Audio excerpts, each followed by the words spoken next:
Muito bem, esta é a quarta edição desse evento, nós já o realizamos desde 2002. A nossa participante de hoje, como falei, é a senadora Ana Maria Lemos, concorre pela coligação Esperança, que une o Rio Grande.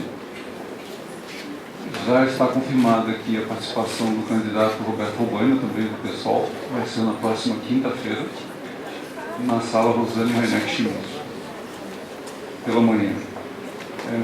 Nas conversas, os candidatos recebem antecipadamente as perguntas elaboradas a partir dos dados técnicos do nosso relatório do parecer prévio das contas do governador. Nós procuramos apropriar uma série histórica que abarca algo como 10 anos.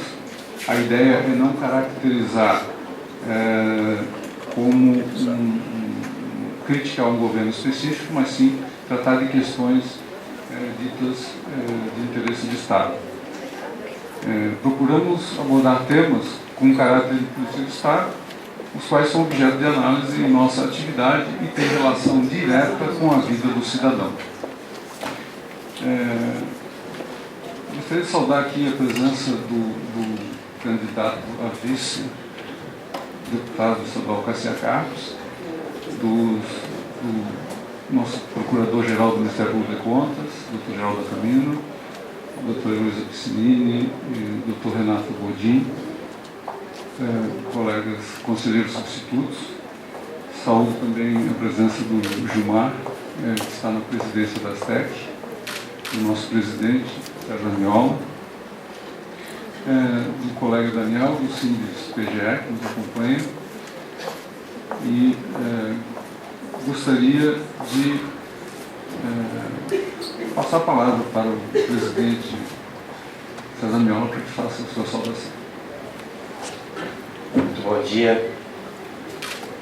Excelentíssima senhora senadora Ana Amélia Lemos, prezado presidente do SEAP, João Martins, estimado presidente da Associação dos Servidores do Tribunal de Contas, o colega Gilmar, que está nesse momento dirigindo a nossa entidade associativa dos servidores, procurador-geral do Ministério Público de Contas, Geraldo Costa da Camino, deputado Cassia Carpes, candidato também nessa coligação mencionada, os colegas conselheiros substitutos, Heloísa Piscinini e Renato Godin de Azevedo, dirigentes do Tribunal de Contas, assessores, colegas do corpo técnico, do quadro de oficiais de controle externo, assessores, colegas do serviço público que aqui comparecem também representando outras instituições, senhoras e senhores da imprensa, senhoras e senhores. O anfitrião deste evento, deste encontro, é o nosso Centro dos Auditores Públicos Externos, do SEAP. Mas o Tribunal de Contas é, de alguma maneira, quem propicia a realização desses debates tão importantes no ambiente do processo democrático.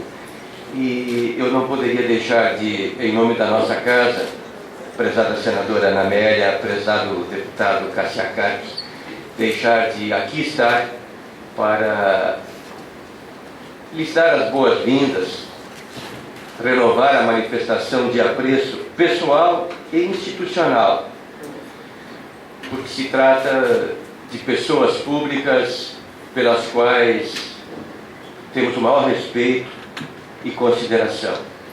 As nossas relações com a Assembleia Legislativa, com o Congresso Nacional, têm procurado sempre se estabelecer num ambiente de colaboração, de respeito,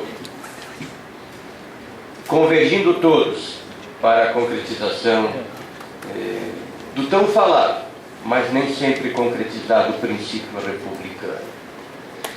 Por isso é motivo de alegria, repito, tê-los aqui na nossa casa hoje, e dizer também que, de alguma maneira, o Rio Grande do Sul é um estado, nesse particular, privilegiado, por ter no seu conjunto de postulantes as cadeiras no Parlamento local, no Congresso Nacional, na chefia do Poder Executivo do Estado, pessoas com essa estatura.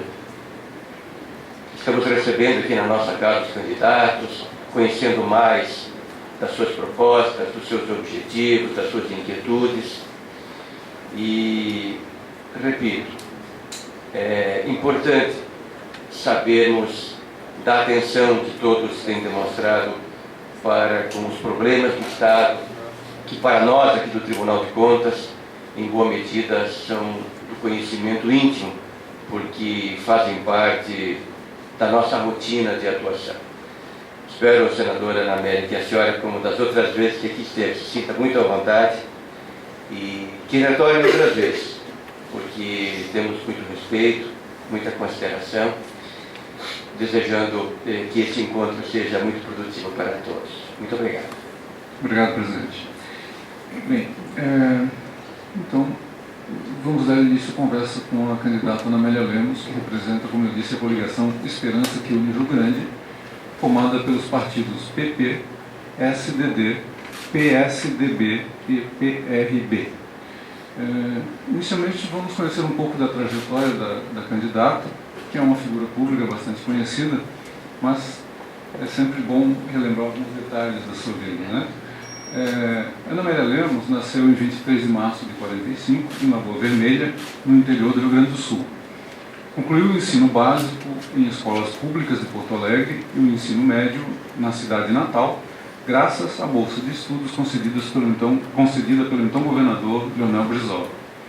É formada em comunicação social pela PUC de Porto Alegre, cursando entre 1967 e 1970, também com bolsa de estudo. Foi balconista de loja, funcionária pública, secretária executiva e iniciou a carreira jornalística na Rádio Guaíba, em Porto Alegre. Em 1970, começou a trabalhar como repórter de economia no Jornal do Comércio, onde ficou por 7 anos. Em 1977, ingressou na RBS. Foi repórter de economia, produtora e apresentadora de TV até 1979, quando transferiu-se para Brasília, exercendo as mesmas atividades até março de 2010, momento em que deixou o jornalismo para ingressar na carreira política. Em 2009, Ana Amélia filiou-se ao Partido Progressista do Rio Grande do Sul e no ano seguinte teve lançada a candidatura ao Senado. Em 3 de outubro de 2010, foi eleita com 3.401.241 votos, correspondendo a 29,54% dos votos válidos. Assumiu o mandato em 1º de fevereiro de 2011. Então, feita essa breve apresentação, passamos então aos questionamentos. São seis questões que foram apresentadas a todos os candidatos que estão participando do evento. A ideia é que a gente tenha mais ou menos 1 hora de conversa. Dentro desse período vão ser apresentadas e respondidas as questões e ao final o candidato tem um espaço para fazer suas considerações finais. O primeiro tema que vamos abordar é sobre a escolha de conselheiros. Candidato, durante o exercício do próximo mandato, abrirão cargos no Conselho de Contas por aposentadorias compulsórias para as vagas reservadas à escolha do governador e da Assembleia Legislativa. O SEAP, apoiado pela nossa entidade de representação nacional, FENASTC, participa da campanha Ministro Conselheiro Cidadão. Entendemos que o processo de escolha deve ser democrático, transparente e republicano. Não pode ser tratado como um assunto interna corporis ou decomposição da base de sustentação do governo. Nas vagas de escolha do Legislativo, o processo tem que ser público, transparente e inclusivo, permitindo que os cidadãos brasileiros que preencham os requisitos constitucionais de investidura, quais sejam idade mínima, idoneidade moral, conduta ilibada e notórios conhecimentos para o exercício do cargo, possam inscrever-se e ter os mesmos direitos na apresentação de seu currículo, defesa de sua candidatura, em sabatina ou oitiva perante a comissão parlamentar própria e exposição pública dos motivos que o levam a pleitear a cadeira de conselheiro do Tribunal de Contas do Estado. Eleita governadora, qual a posição sobre o tema da escolha de conselheiros e ministros e como conduzirá a escolha do candidato à vaga de conselheiro do Tribunal de Contas do Estado de sua responsabilidade? Muito obrigada pela pergunta. Eu queria agradecer ao Josué, ao presidente César Viola, ao Gilmar, que representa os servidores, e a todas as senhoras e os senhores que compõem o corpo do Tribunal de Contas do nosso Rio Grande do Sul e cumprimentá-los pela excelência que tem o Rio Grande do Sul na análise e na fiscalização das contas públicas. É um orgulho muito grande. Eu estou aqui também acompanhada pelo deputado Cássia Carpes, que é candidato a vice na nossa coligação, e para que eu tenha segurança sobre os atos que me serão transferidos, caso seja eleita governadora, eu busquei de dentro do tribunal, mas que está na Assembleia, o Luiz Fernando, que é desta casa, para me auxiliar nas questões técnicas. Portanto, a minha segurança de que estou bem assessorada nessas matérias. Queria dizer que hoje esse debate está posto não apenas aqui, e eu entendo a legítima demanda dos membros e os integrantes da corporação, mas como líder política e como rezo pelo princípio republicano e democrático, eu preciso respeitar a lei em vigor. A lei em vigor dá uma definição de composição, uma escolha pelo governador, uma escolha pelo Ministério Público e escolha pela Assembleia Legislativa, para integrar os 7 membros do Conselho do Tribunal de Contas do nosso Estado. Não me compete julgar o mérito dessa composição, porque ela está constituída sobre o aspecto legal da Constituição do próprio Estado do Rio Grande do Sul. Mas isso também não me deixa de reconhecer a mobilização que a categoria, como disse, faz para ter cada vez mais independência. Da mesma forma como hoje no Supremo Tribunal Federal se discute até projetos de iniciativa do Senado Federal de que a escolha de ministro do Supremo não recaia sobre exclusiva competência da Presidente da República, mas seja uma escolha de participação popular. A sociedade está mobilizada, as corporações estão mudando a sua natureza por conta exatamente das exigências.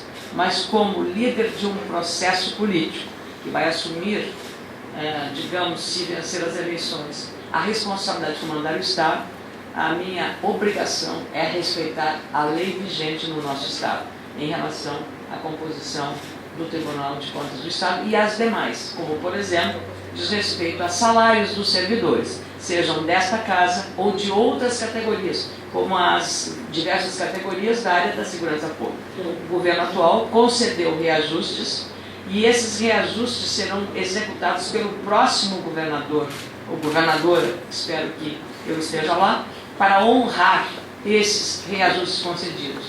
Então, em momentos de disputa eleitoral, na tentativa de desestabilizar algumas candidaturas, espalha-se uma série de informações inverídicas sobre não honrar compromissos, não pagar os reajustes concedidos, e essa é uma tática condenável sob o ponto de vista da lisura, da responsabilidade, do respeito que uma disputa dessas procede num Estado tão politizado quanto o nosso. Então, a minha certeza é de uma absoluta cumpridora da lei, não só no direito dessas categorias a esse reajuste que está na lei, cumpridora da palavra, dos compromissos assumidos e da legislação em vigor do nosso Estado. Se eu não fizesse isso, não estaria merecendo a confiança dos gaúchos e das gaúchas que me colocaram no Senado com 3.442.000 votos. E eu estou aqui só pelo resultado do meu trabalho no Senado Federal. Na interlocução, fico muito feliz que o presidente César Viola tenha ressaltado de uma relação republicana. Nunca no meu gabinete teve discriminação a qualquer representante de partido político. Nunca. Todos foram. Meu gabinete esteve aberto a todos os segmentos da sociedade gaúcha. Aberto e transparente. Meu gabinete foi sempre assim e o resultado dele está aparecendo agora no reconhecimento dos gaúchos a respeito do meu desempenho nessa disputa eleitoral. Então, eu agradeço, Carlos Josué, por isso e a minha posição sobre a questão da composição é essa. Obrigado pela resposta, candidata.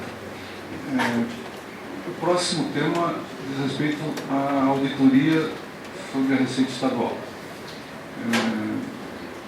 No relatório do parecer prévio das contas do governo de 2013, a equipe de auditoria anotou o seguinte: A Receita Pública do Estado permaneceu apresentando obstáculos às ações do controle externo, que tem por objeto a análise das práticas relacionadas com a administração tributária, especialmente quanto ao exercício de suas competências fiscalizatórias, onde se incluem os procedimentos vinculados aos autos de lançamentos realizados, as extinções de créditos tributários e ao controle sobre a concessão e fruição de benefícios fiscais e termos de acordo para liberações de créditos de ICMS de exportação. Exemplificadamente, a população segue sem saber se existem ganhos, quais os ganhos de interesse público e o efetivo cumprimento das obrigações das empresas que recebem os benefícios fiscais. Eleita governadora, qual será a sua conduta frente a esse tema? Para uma candidata que, como senadora, expôs claramente uma visão não só republicana, mas de total transparência, tem uma interlocução com o Tribunal de Contas da União, porque vocês sabem, o Senado, o Parlamento é também um órgão fiscalizador do Poder Executivo. Então, como tal, nós temos essa obrigação. E quando nós estamos num regime democrático, com as suas instituições consolidadas e cada vez mais fortes, transparência é a palavra de ordem numa democracia forte. Transparência. E a sociedade tem direito de saber. Essa é uma questão que envolve aspectos técnicos de duas instituições que são regidas por determinações constitucionais, mas nada que um bom diálogo e um bom entendimento entre a interpretação do dispositivo constitucional e a obrigatoriedade de mostrar à sociedade os números relativos a desonerações, a incentivos, até a empréstimos públicos de instituições públicas, devem passar para o conhecimento da sociedade, obedecidas às regras constitucionais, porque não adianta querermos acessar um direito se estarmos violando um princípio constitucional. Penso que, assumindo o governo, Josué, o compromisso é criar imediatamente uma discussão de um grupo de trabalho formada por representantes do Tribunal de Contas do Estado, mais representantes da Secretaria da Fazenda e da própria Procuradoria-Geral do Estado ou de outro órgão de ouvidoria que seja da sociedade, para que juntos possam construir a melhor alternativa, resguardados os princípios constitucionais, para que essa transparência ocorra nos limites legais e no alcance do direito da sociedade. Obrigado pela resposta, candidato. O próximo tema é sobre a dívida pública e o financiamento do Estado. Novamente, a partir de dados do relatório do parecer prévio das contas do governador de 2013, temos as seguintes anotações. Os superávites primários acumulados nos 4 anos de gestão, de 2007 a 2010, foram culpados de cerca de 6,3 bilhões de reais, enquanto nos 3 anos da atual gestão, de 2011 a 2013, a economia foi de 2,9 bilhões. Em 33 anos tomados, a partir de 1971 a 2003, o Estado apresentou déficits primários. Isso explica a formação de uma dívida que, em 28 anos, de 1970 a 1998, o ano do Acordo Geral, foi multiplicada por mais de 27 vezes em valores constantes. Considerando-se o quadro histórico apresentado, não obstante a queda em 2012 e 2013, foi significativa a poupança efetuada com superávites primários a partir de 2004, embora só tenha sido possível por causa do aumento da receita, da contenção de despesas e de investimentos, e do não cumprimento anual de mais de 2 bilhões de reais com as vinculações constitucionais. O peso do pagamento da parcela intralimite da dívida contratual custou aos cofres do Estado 2,5 bilhões de reais em 2013. Apesar desse sacrifício, o estoque dessas obrigações superou 50,3 bilhões, sendo que a conta resíduo, que traduz o montante não amortizado em face do limitador de 13% da receita líquida real, somou 21,6 bilhões em números de 31 de 12 de 2013. Esse quadro, que não é apenas do Estado do Rio Grande do Sul, tem mobilizado entes da Federação e setores da sociedade para que a União revise os critérios de indexação do contrato de renegociação firmado em 1998. A mobilização nacional resultou na apresentação do projeto de lei complementar 238 de 2013 em tramitação no Congresso Nacional. Caso aprovada pelo Legislativo Federal, por força de seu artigo 4, a atualização do principal do contrato, hoje vinculado ao IGPDI mais taxa de 6% ao ano, passará a ser pelo IPCA, acrescido de taxa de 4% ao ano. Caso a taxa Selic ofereça uma variação inferior, será automaticamente utilizada, deixando de considerar o IPCA acrescido de 4% ao ano. Esse projeto contribui para que o Rio Grande do Sul possa liquidar a dívida contratada com a União no prazo de 30 anos, em 2028. No entanto, não resolve nossos problemas imediatos, mantendo o nível de desembolso atual. Nos últimos anos, foram tomados empréstimos para a reestruturação da dívida com o BID em 2008 e 2010, que somaram 1,9 bilhão de reais, e ingressaram valores classificados como investimentos em 2011, 12 e 13, totalizando até 31 de 12 de 2013 1,7 bilhão de reais. Desse modo, revela-se a ampliação de espaço para novos endividamentos. Além disso, mantém-se a relação de ingerência da União sobre as nossas finanças, através dos planos de ajustes fiscais pactuados regularmente, e não diminui o fluxo anual de sangue dos nossos recursos em direção ao sistema financeiro, através do Orçamento da União, por força do artigo 12 da Lei Federal 94/96 de 97, que determina o uso integral dos valores arrecadados dos Estados para pagamento da dívida federal. Os movimentos sociais têm defendido o refazimento desses contratos com a aplicação do IPCA como indexador da dívida, mas retroativamente, ou seja, desde o nascimento do contrato, não apenas daqui para frente, como consta do projeto em discussão do Congresso Nacional, sem a cobrança de juros, que nada mais é do que o lucro sobre o capital emprestado, procedimento inaceitável em relações entre entes da Federação, e a revisão do limite de comprometimento da receita líquida real, hoje em 13%, para 6%. Mais de 120 entidades reunidas em Brasília, na OAB Federal, em 15 de maio de 2003, entre elas o CEAP, assinaram um manifesto nesse sentido. É preciso lembrar que a senadora esteve presente nesse ato. Eleita governadora, qual será a sua posição a respeito desse tema? Muito obrigado, Josué. Este talvez seja o mais agudo problema que o Estado tenha que resolver. Ele passa necessariamente por uma decisão política. Essa é uma matéria que foi uma iniciativa do Poder Executivo, já passou na Câmara, e desde o ano passado aguarda a deliberação pelo Senado, onde o governo tem maioria. Eu fico feliz que você tenha, Josué, dito que os movimentos sociais tenham se manifestado. E eu tenho a lhe informar, e você já sabe, que a primeira iniciativa tomada pela retroatividade desse contrato foi do líder do meu partido, um dos maiores especialistas em finanças, Francisco Dornelles, que é procurador da Fazenda Nacional aposentado, de uma larga experiência nessa área. Então ele fez essa proposta que foi recusada pelo Poder Central, pela União. Esse assunto também remete a uma outra questão, que é relativa à Federação Brasileira, ao famoso Pacto Federativo. Os entes federados, estados e municípios, estão sufocados, porque a partir da Constituição de 88, a constituição da Receita e a composição dos fundos, que são parte da Receita de estados e municípios, FPM e FPR, eles tiveram uma alteração das fontes que compõem esses fundos e foram minguando. E essa míngua reduziu o valor repassado aos entes federados. Inchou mais a União e desinchou ou fragilizou estados e municípios. E aí veio a Lei de Responsabilidade Fiscal, que sob todos os aspectos é defensável a lei. É um freio na gastança. Isso foi muito importante.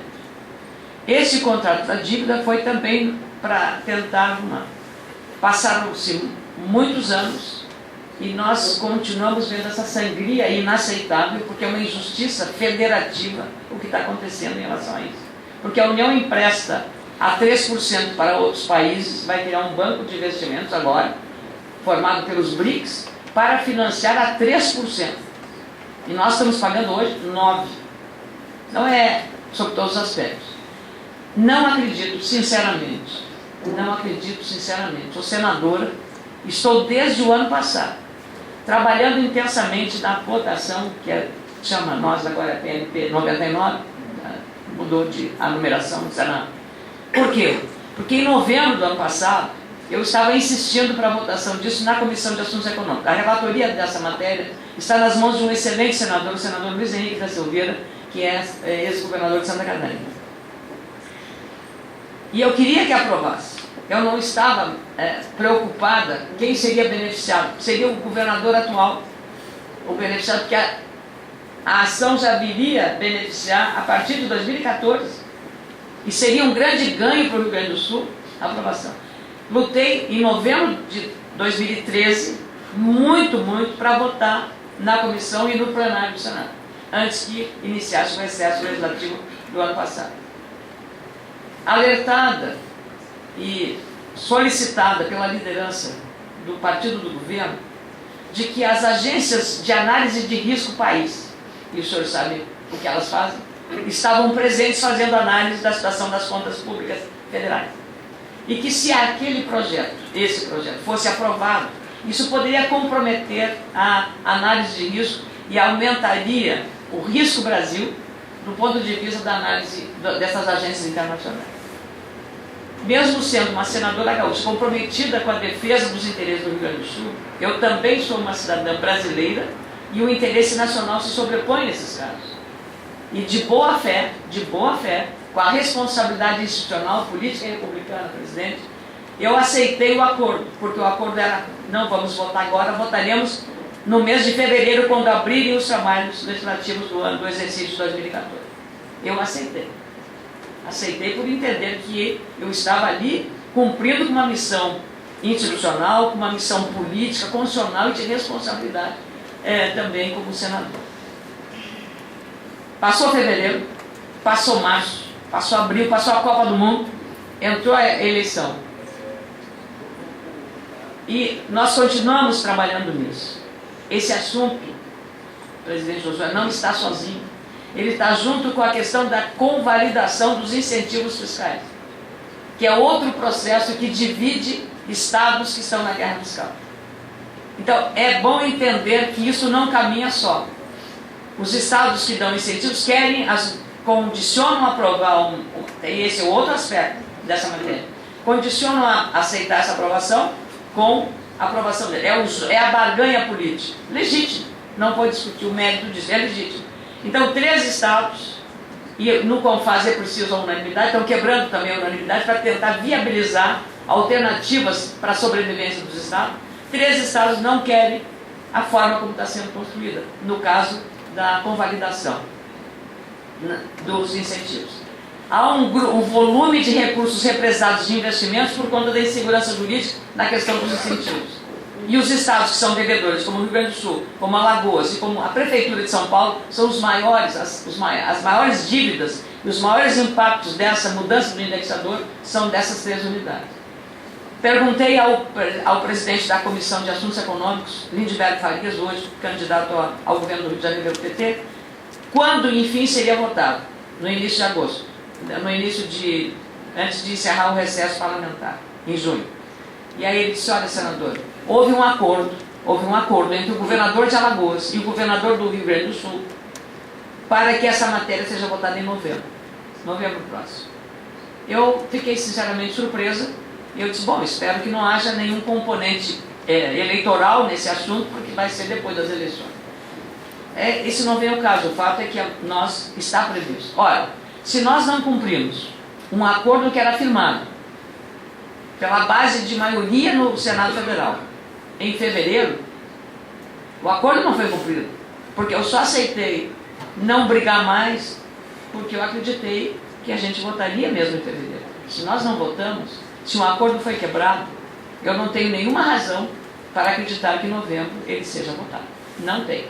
Mesmo que isso tenha servido de palanque eleitoral. Mas a situação é muito séria para se usar isso como palanque eleitoral. Junto com essa matéria da dívida está também um projeto do senador, que eu sou relator do próprio Luiz Henrique, que pega parte dessa dívida que temos, os estados devedores têm com a União, para converter 20% desse percentual em aplicações em mobilidade urbana.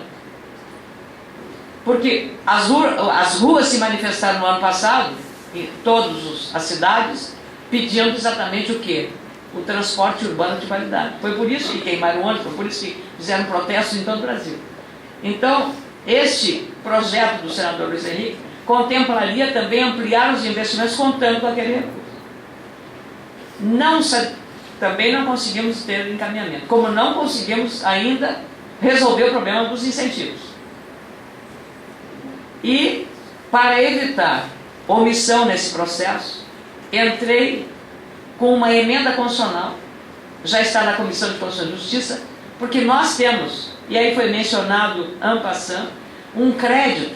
O Rio Grande do Sul tem um crédito com a União, que é decorrente das desonerações das exportações, da famosa Lei Candir. Mas não houve uma movimentação tão grande para isso, que é um crédito nosso, do Estado, não é nenhum benefício, nenhum favor do governo federal, é um crédito que temos e que não está sendo honrado. Mas, em compensação, draconianamente, a União nos cobra implacavelmente o acordo, mensalmente, 13% da nossa receita líquida para pagar a dívida. Ora, se nós temos um crédito e temos um débito com a União, vamos fazer um acerto de contas. E a minha emenda constitucional prevê exatamente isso. Aqui, como eu estou entre técnicos, eu posso falar moeda podre por moeda podre. É o termo técnico usual no mercado financeiro. Então, nós temos esse crédito. Evidentemente, todo o nosso crédito não chega ao montante do total da nossa dívida, mas atenua enormemente. E se tivermos força política, e eu vou contar com governadores que também estão na mesma situação, ou senadores de estados que estão na mesma situação, de contar com apoio para votar essa emenda constitucional. Ou seja, no meu limite de competência, eu agi para encontrar um caminho para resolver esse problema. E é um caminho com racionalidade, com bom senso, com tecnicidade, porque a consultoria técnica do Senado, a consultoria legislativa do Senado Federal, é tão boa quanto a consultoria aqui e os auditores aqui do Tribunal de Contas do nosso Estado. São muito competentes, são muito aplicados, têm uma formação superior, de altíssimo nível, é elogiada no mundo inteiro. Então eu estou muito segura da consistência legislativa da emenda constitucional que eu fiz. Então, eu penso que nós temos que ir por esse caminho. Agora, vamos aguardar, porque tudo é a dependência de quem manda mais, que é a União nesse sistema federativo fragilizado, que compromete não só as relações entre os entes federados, mas compromete, a meu juízo, a própria institucionalidade e a própria democracia brasileira. Obrigado pela resposta, candidata. O próximo tema é Previdência Pública. Novamente, a partir do que anotaram os colegas no relatório do parecer prévio das contas do governador de 2013, o governo estadual é o responsável único pelo pagamento dos atuais proventos dos servidores em regime chamado de repartição simples, representando atualmente a principal variável de desequilíbrio estrutural das finanças do Estado. Em 2013, faltaram 6,5 bilhões de reais para a cobertura total das despesas do RPPS. Para os servidores que ingressaram a partir de 18 de julho de 2011, foi criado o Fundo Previdenciário de Capitalização, chamado Fundo Prev, cuja alíquota de contribuição patronal é de 13,25%, igual à do servidor, aplicada a partir de 2013. Com o aumento do número de inativos, haverá necessidade de ampliar o aporte de recursos para a cobertura do RVPS, entendida que se trata de uma obrigação do Estado. Eleita governadora, a senhora visualiza alguma fonte de financiamento para essa questão? Qual política de enfrentamento desse tema será adotada no seu governo? Muito obrigada. Esse, tanto quanto a dívida, é um tema crucial porque diz respeito à vida das pessoas. As pessoas que se aposentaram e que, tanto quanto no regime geral da Previdência Privada, o INSS, estão vendo minguar a sua receita porque os reajustes dados são diferenciados, salário para quem está na atividade, para quem está na atividade. Não é o caso, é também em alguma medida o caso no governo do Estado. Ontem, por exemplo, os aposentados da área técnico-científica reclamavam que se concede reajustes ou funções para os cargos da atividade que não são repassados aos aposentados. É uma demanda legítima para isso, os critérios se examinam depois. Na questão criada no Rio Grande, houve um aumento do limite, como disse o Josué, de 11% para 13,25% do salário do servidor para o fundo de previdência. Nesses dois regimes, que é o regime de repartição simples, feito por ele, e também no regime de capitalização. Nós não podemos mais pensar, porque esse é o limite legal de contribuição no serviço público. Nós fizemos, e eu digo nós porque o Partido Progressista, com o Otomar Vivian, fez um trabalho extraordinário na reorganização da Previdência do Estado através do IP. Todos lembram disso. E, inclusive, criando o IP Saúde, que é um auxiliar extraordinário para atender uma demanda crucial, que é a área da saúde dos aposentados ou de todos aqueles que pertencem ao regime do Estado, de Previdência do Estado. O IP Saúde está hoje correndo o risco de, no mês de setembro, os hospitais privados, filantrópicos, comunitários, confessionais, fecharem as portas aos clientes do IP Saúde. Porque há 3 anos, não houve reajuste das tabelas para as consultas médicas ou internações hospitalares ou atendimento médico hospitalar. 3 anos. Num país que nós estamos com inflação já acentuada e perigosa, isso é preocupante. Então, vejam só o que significaria. E olha que nós, com o sistema do IP Saúde, criado também na gestão de Otomar Vivian, no IP, foi possível você ampliar o atendimento de saúde, e agora esse servidor, ou ele vai para o SUS, ou ele vai acabar pagando, usando o seu recurso para pagar uma assistência médica, ou ter que ter um plano de saúde privado, ou se ele quiser sair. Tudo é problema para o servidor.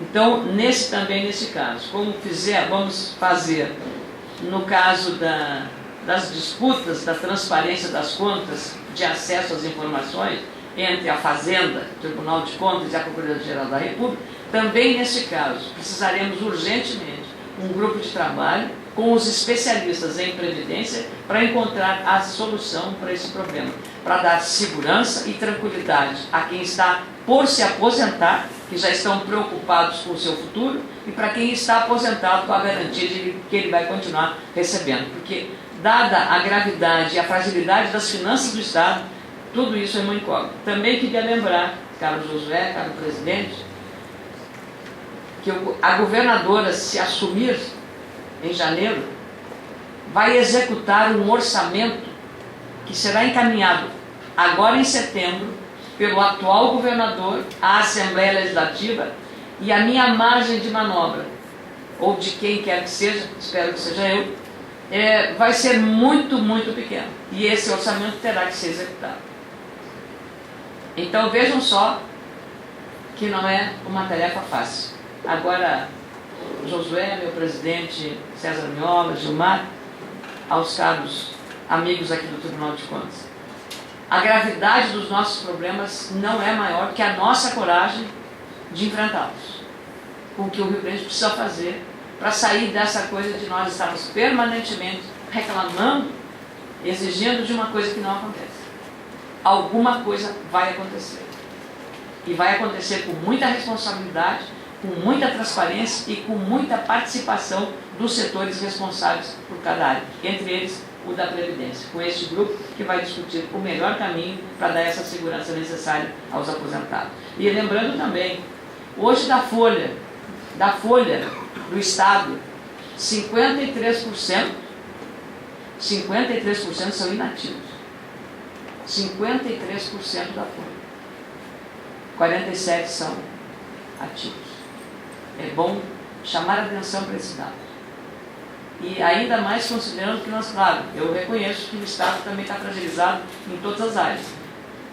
Na educação, na saúde, na segurança pública especialmente, onde nós precisaríamos ter um aporte de, no caso da segurança, mais policiais com policiamento no serviço de segurança pública. Mas nós estamos com esse desequilíbrio nas contas bastante agudo. Muito obrigado, Jesus. Obrigado pela resposta, candidato. O próximo tema é sobre a questão da saúde pública. No parecer das contas de 2013, os colegas anotaram o seguinte: os gastos em saúde devem ser avaliados perante a Constituição Federal, emenda constitucional 29 de 2000, onde estabelece um mínimo de 12% da receita líquida de impostos e transferências a serem aplicados em saúde, e a Constituição Estadual, a partir da emenda constitucional 25 de 1999, onde se define o mínimo de 10% da receita tributária líquida a ser aplicada. Devido à normatização trazida pela Lei Complementar 141 de 2012, a análise que os colegas efetuaram se divide em dois momentos, até 2012 e 2013. Até o exercício de 2012, sem o acréscimo dos gastos da Corsan e nenhum exercício da série analisada, tomando esse período de 2001 até 2012, foi atingido o índice mínimo exigido na Constituição Federal de 12%. Apesar do crescimento observado, resultou no índice de 9,66% em 2012, quando em 2011 e 2010 havia sido em torno de 8%. Em 2013, verificou-se novamente a elevação dos gastos em saúde, principalmente em outras despesas correntes e investimentos, alcançando 2.827 bilhões de reais, com 12,39% da receita líquida de impostos e transferências. Com relação ao mínimo de 10% da receita tributária líquida, como determina a Constituição Estadual, esse índice foi cumprido pela primeira vez em 2012, alcançando 10,52%, e em 2013 com 13,41%. A partir de 2013, ficou determinado pela Lei Complementar 141 de 2012, que eu já referi, que as despesas da Corsan com saneamento não compõem mais a apuração do mínimo constitucional em saúde. Todavia, para aquelas despesas classificadas no grupo pessoal e encargos sociais, houve o aproveitamento de despesas tidas como controversas, que, no entendimento do próprio Poder Executivo, são vedadas pela referida lei complementar, a qual, por sua vez, estaria ferindo princípios constitucionais. Excluídas tais despesas, pelo princípio da prudência, o percentual alcançado seria de 9,15% da receita líquida de impostos e transferências e 9,9% da receita tributária líquida. Os valores destinados para as vinculações constitucionais têm sido inferiores aos mínimos estabelecidos pela Constituição Estadual. Na saúde, excluindo-se, novamente pelo princípio da prudência, as despesas tidas como controversas, quais sejam contribuições patronais ao IP, proventos dos inativos da Secretaria da Saúde e os gastos administrativos da Secretaria da Saúde e de outros órgãos que atuam diretamente nessa área, teriam faltado recursos no montante de 650 milhões de reais, considerando o mínimo exigido na Constituição Federal, e 20 milhões de reais, considerando o exigido na Constituição Estadual. A área técnica da Casa segue estudando o posicionamento a ser adotado para 2014 a respeito das já descritas despesas controversas, uma vez que para 2013 foi considerado cumprido o índice constitucional de 12%. Eleita governadora, qual será a sua política para reverter esse quadro? E mais, quais seus compromissos em relação ao tema da saúde? Aqui, de novo, vem um aspecto relevante na questão federativa. O senador do Acre, governador Tião Viana, médico, propôs, antes de eu ter chegado ao Senado, a famosa emenda 29. O que a emenda 29 queria? 10, porque a União carimbasse 10% da sua receita para a área de saúde. Isso compartilharia com mais justiça as responsabilidades de atendimento de saúde com os demais órgãos, os entes federados. Os estados têm que aplicar constitucionalmente 12% e os municípios 15%. Veja só, o ente mais frágil da federação tem que aplicar um percentual maior em relação à sua receita. Os municípios, porque as pessoas vivem nos municípios. Na pequena cidade, Casca, na Lagoa Vermelha, Passo Fundo, o cidadão sabe onde é que mora o prefeito, sabe onde moram os vereadores, e a pressão é direta sobre a pessoa mora ali e ela quer o atendimento. E essa pressão leva a que as prefeituras hoje estejam aplicando, na média, 23% da sua receita em saúde, pela ausência do Estado, porque não cumpre, e pela ausência total da União. aprovou-se a questão do pré-sal, e aí, como a pressão é muito grande na área de saúde, os problemas são muito grandes, porque não basta aumentar o recurso. Aqui a contabilidade é, como disse o Josué, controversa. Há uma controvérsia sobre isso. E nós temos que esclarecer essa controvérsia. Se isso é legítimo, se é legal, ou se é apenas uma maquiagem na contabilidade para você dizer que está cumprindo os 12%. O saneamento. Não era só o Rio Grande do Sul, vários estados colocavam saneamento como saúde. Então, nessa matéria, é muito importante entender que não é justo também essa repartição que os municípios têm que cumprir. Na média, 23% eles aplicam em saúde. Significa dizer que eles tiram de outros lugares. Ou da área de estradas vicinais, da iluminação da cidade, de outras urgências que a cidade tem. Nós precisamos esclarecer essas aplicações controversas incluídas na rubrica da saúde. No portal da Secretaria da Fazenda, que desapareceu, havia lá como gasto de saúde, José, junta comercial. Junta comercial. Não era muito significativo o valor, mas estava lá junta comercial. Eu pergunto o que tem a ver junta comercial. E aqui quando você fala que você coloca a contribuição patronal do IP, inativos da Secretaria da Saúde como gasto de custeio da Secretaria e outros órgãos que atuam na área. Não é essa a finalidade. Saúde é atendimento direto ao cidadão que paga imposto. Então, nós precisamos ter uma clareza e ter responsabilidade também. Se estamos aplicando 8, é 8. E tem que dizer que é 8. Não tem que maquiar a contabilidade. Há uma controvérsia. Foi dito aqui, o tribunal aprovou as contas aceitando os 12%. Mas há um conselho estadual de saúde, integrado pela sociedade, por membros do próprio governo, que não aprovou as contas. Conselho Estadual de Saúde, que também tem legitimidade na análise, na representação desse setor. Então essa controvérsia precisa ser esclarecida e o governo, e o nosso compromisso é esse, de transparência. Por isso eu me sinto muito à vontade nesta casa. O Tribunal de Contas do Estado é um agente relevante para o governante que quer expor a situação real do Estado. Nós não podemos maquiar, mascarar e tentar mostrar números que não conferem com a realidade. É duro. Temos que admitir a verdade como ela é. E a transparência, se os senhores são aqui responsáveis pela avaliação das contas, nós temos que ter responsabilidade, porque nós, os senhores e eu, somos agentes públicos, nós somos servidores públicos, e a essa sociedade nós temos que estar prestando serviço. Esse é o sentimento que eu tenho, nosso. Ele não pode ser compartilhado por um interesse corporativo, ele tem que olhar o cidadão que está pagando a conta, e que está sofrendo, e que não recebe um serviço adequado pela carga tributária que ele paga. Então, nessa questão das controvérsias, aqui foram citados os não cumprimento do orçamento. Claro, é aquela velha história do cobertor curto, José. Você tem um orçamento que você dá por prioridade. Saúde é mais do que inovação tecnológica. É um critério da emergência e da decisão política, às vezes equivocada, outras vezes feito de afogadia. Gestão ambiental. Nós aplicamos 0,34% do orçamento em gestão ambiental. Segurança, 5,2% do orçamento em segurança pública. E aí nossos índices de violência, comparado com o Paraná e Santa Catarina, estão subindo. E essas são as emergências. Então nós temos que desamarrar esse nó grande que nos está impedindo de oferecer ao cidadão o serviço de qualidade. Mas mais do que isso. E aí eu preciso muito do Tribunal de Contas do nosso Estado.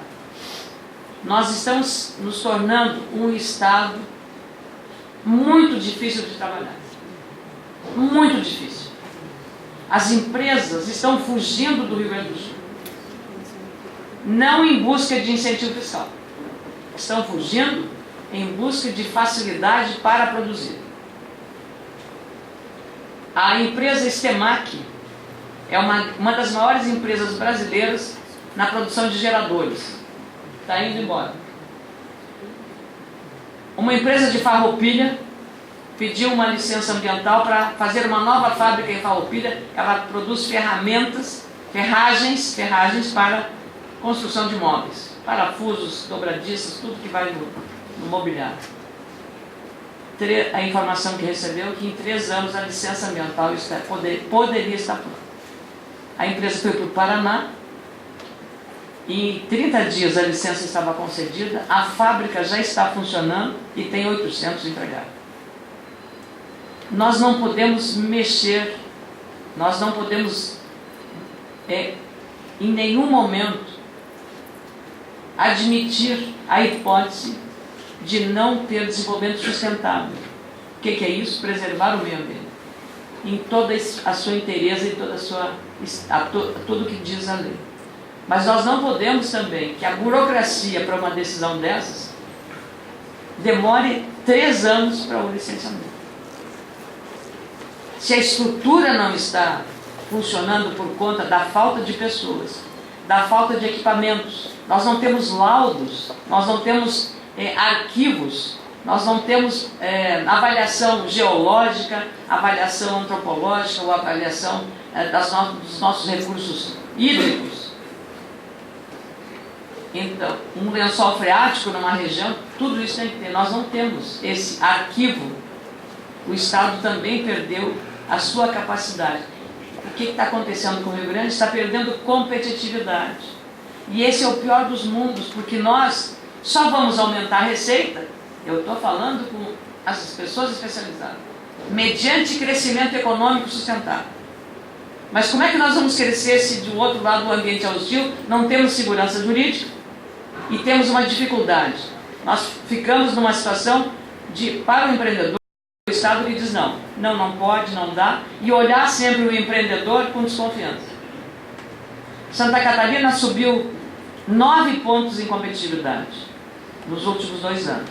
O Paraná, 6 pontos. E o Rio Grande do Sul, 1 ponto. Nós estamos em 4º lugar em competitividade comparativamente a todos os estados brasileiros. Subimos 1 ponto. Então nós temos que encontrar um caminho, preservada toda a questão ambiental, a sustentabilidade, mas nós só podemos pensar em aumento de receita com crescimento econômico.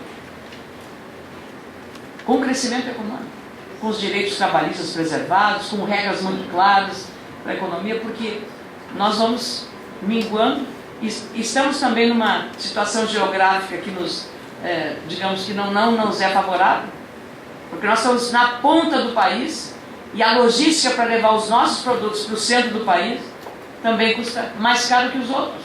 Custa mais caro que os outros.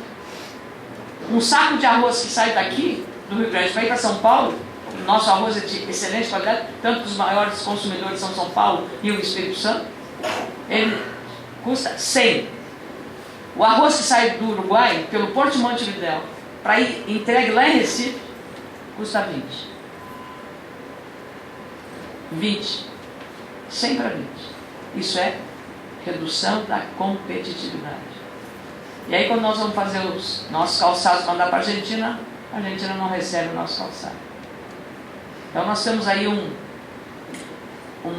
quadro de assimetrias no Mercosul também que comprometem a economia gaúcha, vinhos, frutas de clima temperado, a nossa produção. A crise da Argentina está impactando aqui sobre máquinas e implementos agrícolas. Então é todo um cenário que eu peço aos senhores uma reflexão sobre isso. Nós temos que voltar, o Rio Grande precisa ter uma capacidade empreendedora, uma coragem incrível, onde você vai, eu tenho como presidente da Fundação Milton Campos, do meu partido, viajado pelo Brasil inteiro. E quando você chega numa cidade, qualquer cidade, Mato Grosso do Sul, Tocantins, Acre, Piauí, Bahia, Maranhão, Goiás, você chega lá e quem é que está tocando? Quem é que está fazendo o crescimento desse estado? Só gaúchos. Gaúchos de Lagoa Vermelha, de Getúlio Vargas, de Erechim, de Coronel Bicaco. Gaúchos. E a primeira coisa que faz, chegam lá e fazem um centro de tradição, que é mostrar assim, é formar, mostrar sua cultura. Esse é um Estado rico que nós precisamos recuperar, trazer de volta. Se não podemos trazer, não deixar que os que estão aqui vão embora. Esse é o nosso dever. Dever para com a futura geração do Rio Grande.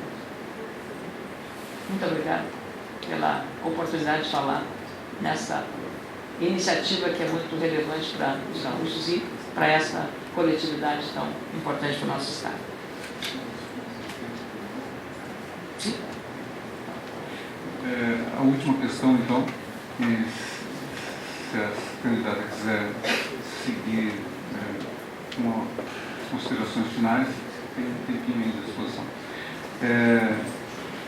Trata-se do fomento da educação e pesquisa científica e tecnológica. O artigo 236 da Constituição Estadual determina que o Estado deverá destinar no mínimo o equivalente a 1,5% de sua receita líquida de impostos próprios à Fundação de Amparo à Pesquisa do Estado do Rio Grande do Sul, para aplicação no fomento ao ensino e pesquisa científica e tecnológica. As condições e periodicidade dos repasses, assim como o gerenciamento e o controle democráticos das dotações previstas, foram disciplinados pela Lei Complementar 9.103 de 90. No ano de 2003, a receita líquida de impostos próprios foi de 20 bilhões. Portanto, o valor da aplicação mínima no fomento à educação e pesquisa científica e tecnológica corresponderia a 312 milhões. Com base na despesa liquidada total, essa aplicação correspondeu a 28,8 milhões, representando 0,14% da receita líquida de impostos próprios, deixando de atingir o limite mínimo estabelecido de 1,5%, o que equivale a uma aplicação a menor de 283 milhões. A equipe de auditoria acrescenta no seu relatório que se observou um crescimento significativo dos gastos nos exercícios de 2010 a 2012 e uma redução no montante aplicado em 2013, constatando-se que em nenhum exercício da série analisada, de 2006 a 2013, o percentual mínimo foi alcançado. Eleita governadora, qual será a política adotada para dar cumprimento a esse comando constitucional? Eu tinha já, meu caro José, na pergunta anterior, eu falei um pouco das aplicações não executadas sobre isso, né? Não só, veja, a gestão ambiental é 0,34, olha, é uma área muito sensível para os gaúchos. Na área que os números são um pouquinho diferentes, mas eles são 300 milhões, que é o resultado de 1,5% da aplicação do orçamento, e foi aplicado 20 milhões, quando deveria ser 300 milhões. Mas a velha história do cobertor curto, José.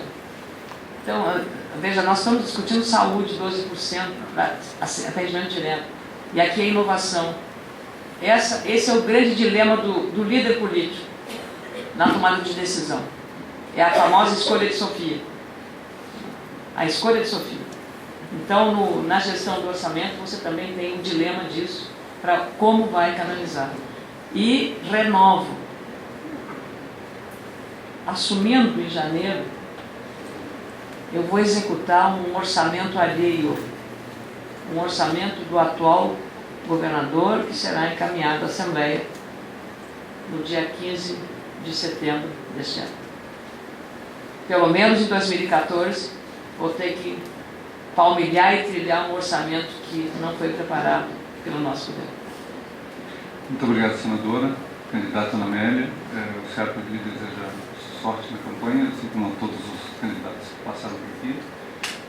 Destacamos que na próxima quinta-feira teremos o candidato Roberto Robaina.